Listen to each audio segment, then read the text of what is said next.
वर्तमान आंखों का धोखा है, भूत सीखने का मौका है, भविष्य उम्मीदों की नौ। ওই দেখ ভাই দুটো মেয়ে দাঁড়িয়ে।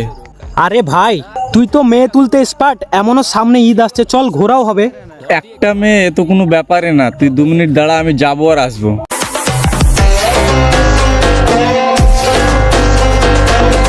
এই জানো কেমন আছো? তোকে জুতো খুলে মারবো।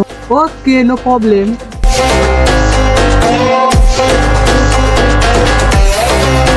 বন্ধু কি বললো তোকে? আরে তোর বন্ধুর ট্যালেন্ট আছে না, নাম্বার চাইছিল, আমি বললাম দিতে পারবো না। আমি তো বললাম চ তুই যা। তাহলে তুই বস বন্ধু, এবার আমার ট্যালেন্টটা দেখ। ওকে ওকে, অল দ্য বেস্ট। তুই যা, সুদনটা বুঝি। क्या रे, चश्मे में एकदम हीरो लग रहा हूँ ना मैं। হাই। Okay bye. হারামজাদা, দাঁড়া তোকে আগে দেখি।